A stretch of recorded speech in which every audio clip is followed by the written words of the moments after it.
Hello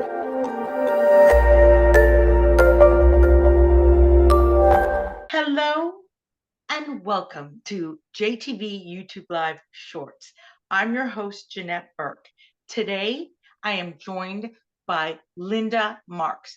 Linda is a singer-songwriter. She's also a heart-centered psychotherapist who does coaching and work around combining the mind, the body, and the heart. And she's going to talk to us about this, but she's also got a book. Actually, she's got a few books, but we're only focusing on one today, and that is called Living with Vision, Reclaiming the Power of the Heart. And she's got a new album out too, and I'm going to let her tell you everything all about it. Welcome to JTV YouTube Live Shorts. Linda, tell us about your album first, and then we'll get into the interview. Thanks so much. It's a real privilege to be here. This is my 14th studio album. It's called A Recipe for Hope, and it's very much in line with everything you introduced me about. We live in chaotic, troubling, turbulent times. People need vision. They also need hope. So the album is full of songs from the heart to the heart that will uplift and that address some of the issues of our times.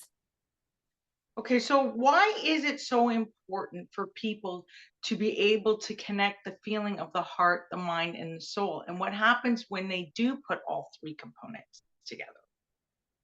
Well, the heart is what connects us to the core of who we are.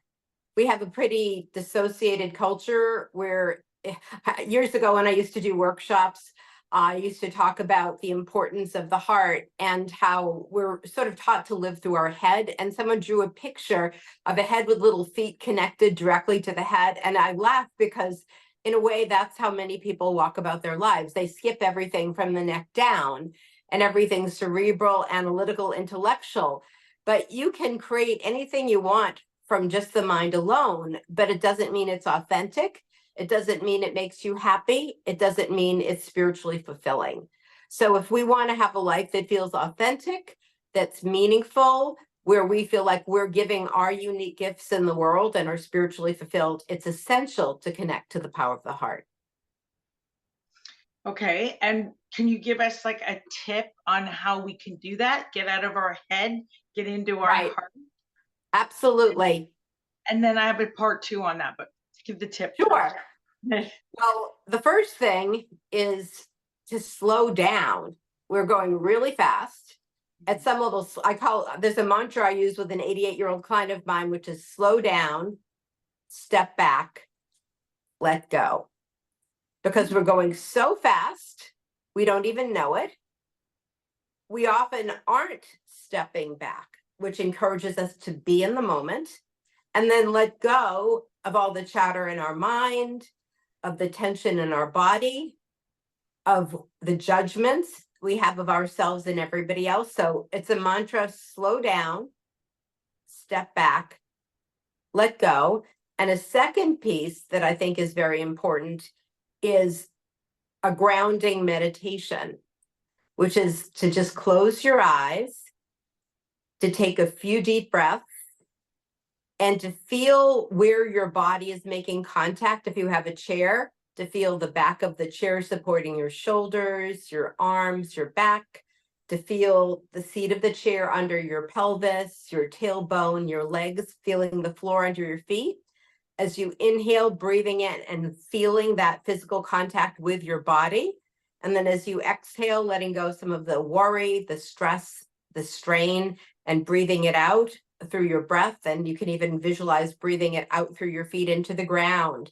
So taking a few moments to do what I call a grounding meditation will bring you out of your head and more into your body, which gives room for the heart. Okay, so, and today, with all the madness of social media, the digital world, it's more important than ever to be more centered in our bodies and to feel that connection between our heart, our body, and our mind. Now, how does music play a part in that? Music is a very deep language. I don't write any music from my mind. I write it from my heart and my soul. Once an impulse comes through me, because music is an impulse that comes through me, something touches me and comes through me, then I need some way to capture it, whether I take my phone and I sing into it, or I play music into it. I take my hand and I scrawl ideas for words onto pieces of paper, which grounds it more than, putting it on a computer. And I sit with it. It's like every time an impulse is there, I call it a song seed. And it's a song seed that's coming from my heart and my soul because something touches me. And when I sit with it and I let it grow, much like the way I'd nurture a seed into a seedling, into a plant, something bigger, something I might not even thought of might emerge, whether it's from my psyche, whether it's tapping into other people's lives. I write about stories of other people's lives, whether it's something going on in the culture, and something will grow from the heart that's likely to then resonate with the heart of the audience. One of the magical things about music is it's a language, even if there aren't words, that goes from the heart to the heart.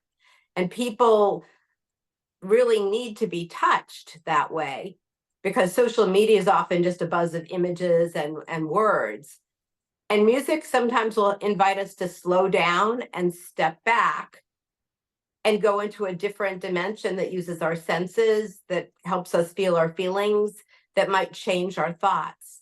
So I find music to be an incredibly powerful tool of connecting with people, of healing, of living with vision. How were you able to kind of take your music background of singing and songwriting and let it guide you into being a psychotherapist? How are you able to bring that power of music and how music calms and soothes and heals and is the universal language into what you do as a psychotherapist and into what you do with the mind, body, soul connection?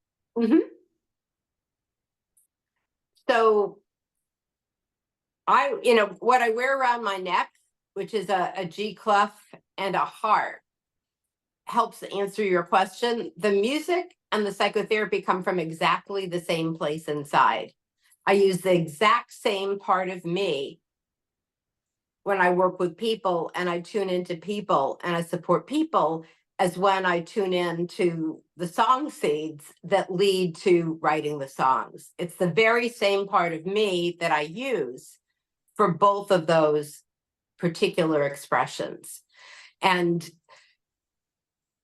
there's a story of how I came to be a body psychotherapist, which is a very deeply spiritual story. And music, I guess the simple answer is both those threads of music and of healing go back to the very core of me as a very small child. Music was my first language. I didn't talk until I was 3. My first word was piano. I wanted a piano, and I started writing songs before I could talk. Wow. So that's a very powerful thread. I had to buy my own piano as a little girl. My father was terrified that I was a musician. He was afraid that musicians can't make a living, which may be true, but you have to be who you are. So it took quite a lot of overcoming obstacles for me to accept that I was a musician. The way I became a mind-body psychotherapist was I had a sense of mission from a very little child age. When I was very, very little, that's when Martin Luther King was killed, and John F. Kennedy and Robert Kennedy. I was so small that many people my age don't even really remember it happened. But even as a very, very, very small child, it hit me right between the eyes, right in the heart, because I was like them. I've always been, people call it a social architect. I'm someone who, even though I'm a shy introvert person, just intuitively know what a group of people needs and what's needed to build community and to start organizations and bring people together for healing and to do things that need to be done. And what I saw as a tiny, tiny little child was people that were doing that in the world getting killed as they were out doing it. So I was afraid that if I was me and I did what I needed to do, someone was going to do that to me.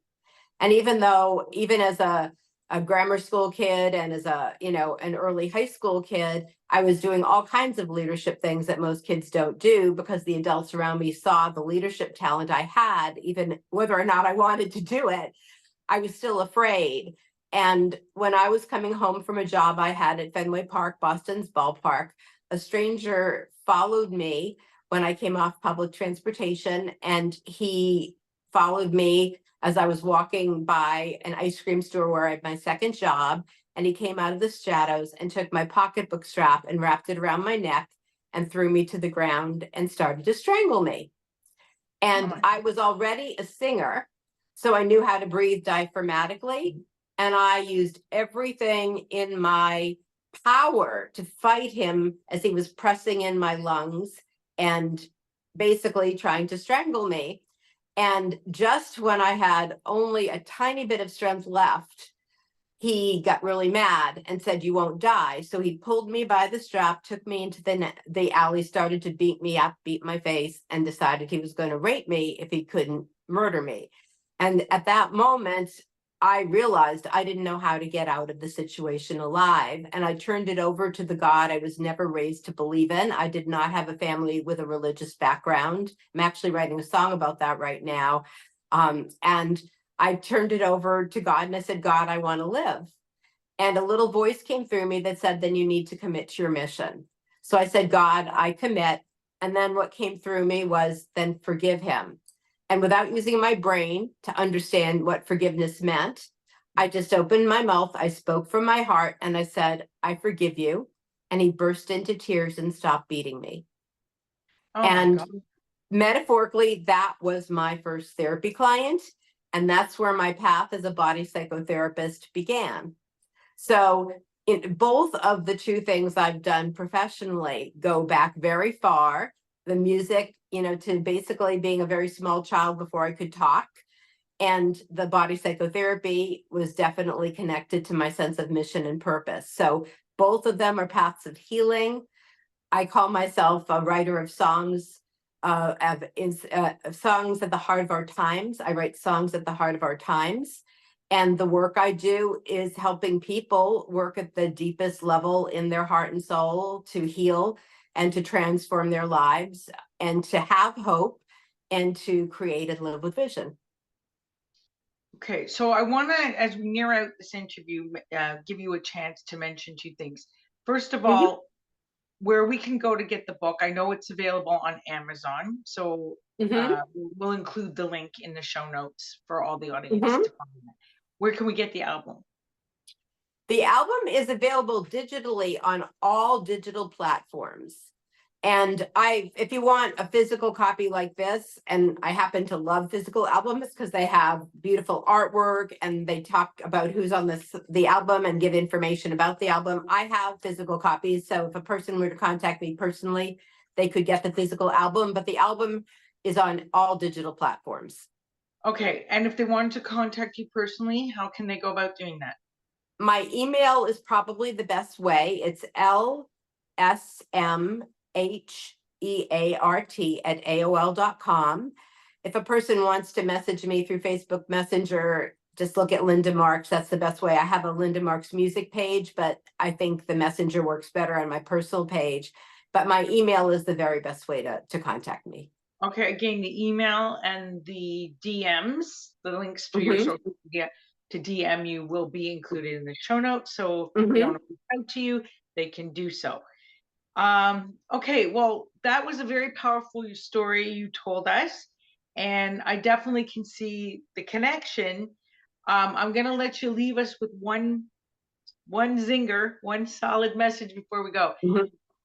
Your books, your coaching, your personal experience, and your album. What is the one thing that you like, the one solid message that you want people to get out of it that ties it all together? What I would just say is there's so much clutter in the outside world and so much chatter. It is essential that we slow down and step back and quiet our minds so that we can connect to and feel our bodies and our hearts. Our bodies and hearts are the source of wisdom. They're the source of authenticity. They're the source of what makes us happy. So my one message is about slowing down and stepping back and listen to your body and heart. Okay, well, that's a great note to end on, no pun intended, but it is. And I want to thank you for being with us today. I want to thank my audience for joining us today and remind you that you can find this series on YouTube. The link will be below. It's called JTV YouTube Live Shorts Season 2. It featured book authors. This is actually our last segment in the Season 2. So you're a great way to close out, Linda. And we hope that you'll come back and join us because we're back for Season 3. And it'll be under a little bit of a different name because we're going through a bit of a rebrand, but we do hope that you'll continue to follow us and watch these wonderful interviews with some incredible women like yourself, Linda, who have achieved amazing things and have written some incredible books. So thanks again for being with us. This is Janette Burke, your host, signing off.